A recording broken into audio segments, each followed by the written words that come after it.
हे दोस्तों, तो बात करते हैं लीप स्कॉलर की।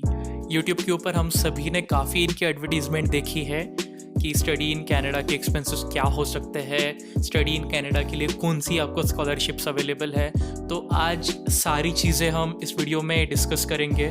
मैंने इनका खुद का एक ऑन हैंड एक्सपीरियंस लिया है कि how do they guide students कि स्टडी इन कनाडा के ऊपर ये लोग किस तरीके की इन्फॉर्मेशन देते हैं। सारी चीज़ें हम इस वीडियो में बात करेंगे। कौन कौन से पॉइंट्स मुझे अच्छे लगे, कौन कौन से पॉइंट्स मुझे अच्छे नहीं लगे, और एक ऑल एंड ऑल रिव्यू में दूंगा कि आपने इस लीप स्कॉलर को चूज़ करना चाहिए एज योर कंसल्टेंट या नहीं। तो वीडियो शुरू करने से पहले मैं आप सभी को धन्यवाद कहना चाहता हूँ कि आपने इस चैनल के ऊपर 150 सब्सक्राइबर्स कंप्लीट कर दिए।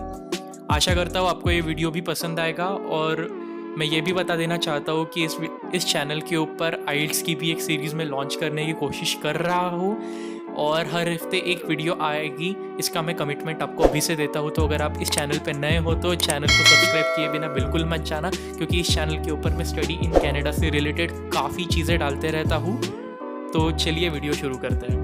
दोस्तों, सभी ने जैसे YouTube के ऊपर काफ़ी इनकी एडवर्टीज़मेंट देखी है, तो मैंने भी इस एडवर्टीज़मेंट के ऊपर क्लिक करके रजिस्टर कर लिया कि मुझे भी एक 1-on-1 काउंसलिंग चाहिए। तो इनके वेबसाइट के ऊपर जैसे ही मैं गया, वहाँ पे एक पूरा कैलेंडर आ गया कि बाकी के स्लॉट्स अनअवेलेबल है। 2-3 स्लॉट्स अवेलेबल दिखा रहे थे और उसकी टाइमिंग कुछ 6:30 वगैरह ऐसी थी शाम की। तो मैंने वो वाला स्लॉट चूज़ कर लिया और जैसे ही मैं उस मीटिंग में एंटर हुआ, उस दिन मैंने देखा कि ये कोई 1-on-1 काउंसलिंग नहीं है। यहाँ पे मिनिमम 100 बच्चों से लेके 150 बच्चे हैं। और मुझे फिर लगा कि ये 1-on-1 काउंसलिंग कम और एक वेबिनार ज़्यादा है।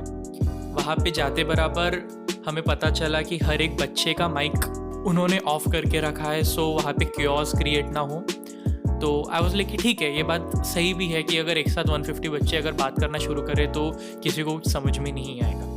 फिर उसके बाद वहाँ पे जो काउंसलर था उसने कहा कि आप चैट बॉक्स में हर एक बच्चा अपने 10th के मार्क्स, 12th के मार्क्स, ग्रेजुएशन में कितने मार्क्स थे, फील्ड ऑफ इंटरेस्ट और ड्रीम कंट्री आपकी क्या है, ये चीज़ें आप टाइप करके बताइए। तो हर एक बच्चे ने वहाँ पे ये टाइप करना शुरू कर दिया। एक साथ 100 मैसेजेस आ गए और फिर वो काउंसलर बारी बारी से हर बच्चे को गाइड कर रहा था। अब मैंने भी मेरी 10th के मार्क्स, 12th के मार्क्स सारी डिटेल्स वहाँ पे फिल कर दी।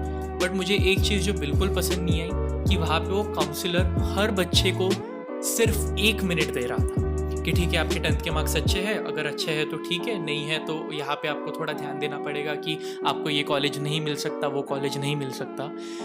और वहाँ पे 80% स्टूडेंट्स ऐसे थे जो कनाडा को एम कर रहे थे। मैं मतलब चैट्स में पढ़ रहा था कि बच्चों की क्या क्या डिटेल्स है, तो एवरीवन वाज लाइक कि yes I want to study in Canada.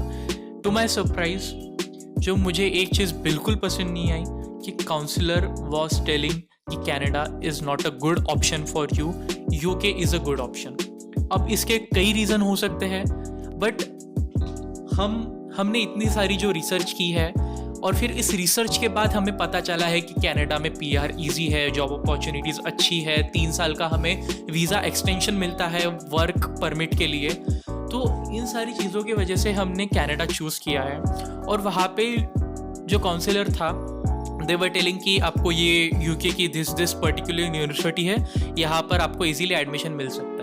देखिए, हमें भी ये समझता है कि हर कंसल्टेंट का किसी ना किसी यूनिवर्सिटी के साथ, किसी ना किसी कम्युनिटी कॉलेज के साथ टाई अप होता है, बट इसका मतलब ये तो नहीं कि आप सीधा ही हमें कंट्री चेंज करने के लिए बोल दोगे। अब कोई वहाँ पे ऐसा भी बच्चा हो सकता है जिसे ये सारी चीज़ें नहीं पता कि Canada is a better option than UK, but still अगर उसके दिमाग में आपने ये आइडिया फिट कर दिया कि नहीं, आप कनाडा मत जाइए, आप यूके जाइए, तो उसका तो लॉस ही है।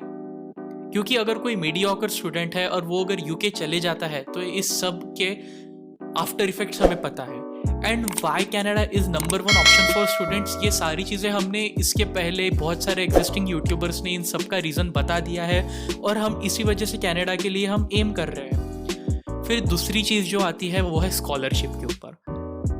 तो स्कॉलरशिप का इन्होंने जितनी एडवर्टीजमेंट में बताया था कि इजीली स्कॉलरशिप आपको कैसे मिलेगी ये हम बताएंगे, इसका अगर मैं सिर्फ 2 लाइन में कंक्लूजन दूँ तो वो है कि अगर आप एक मीडियोकर स्टूडेंट है तो आपको स्कॉलरशिप नहीं मिलेगी।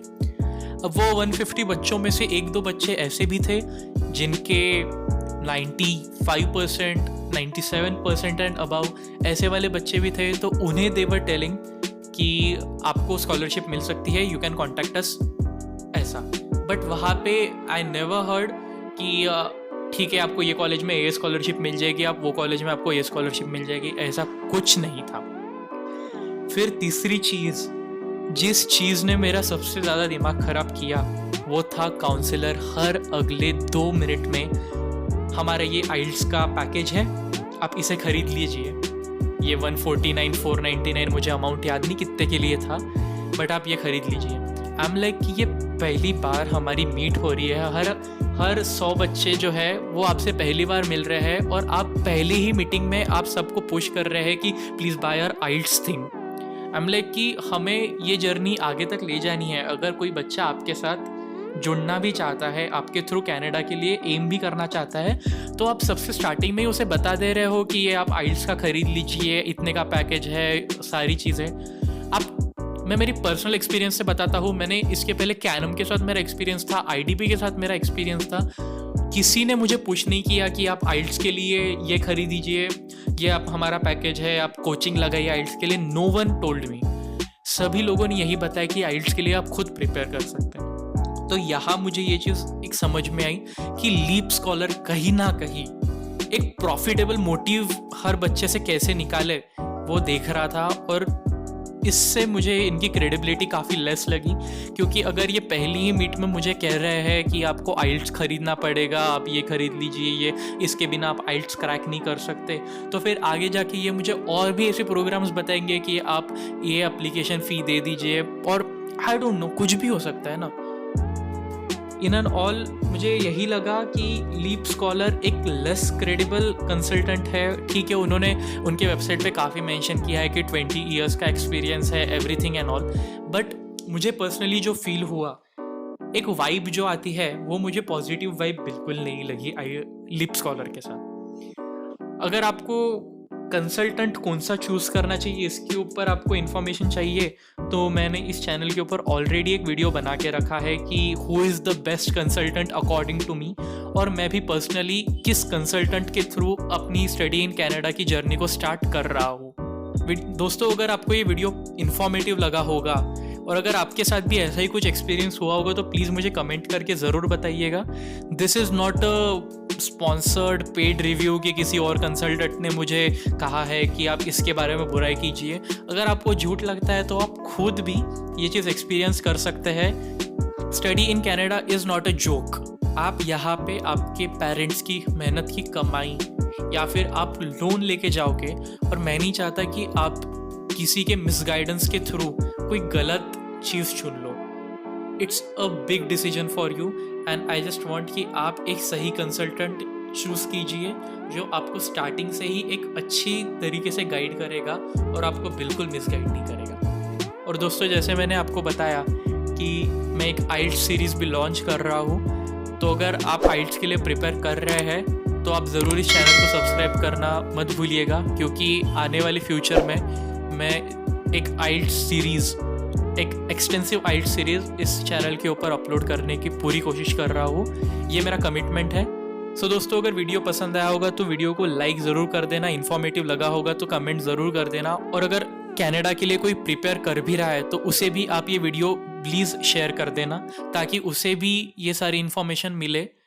सो I hope it helps, and thank you so much for watching my video.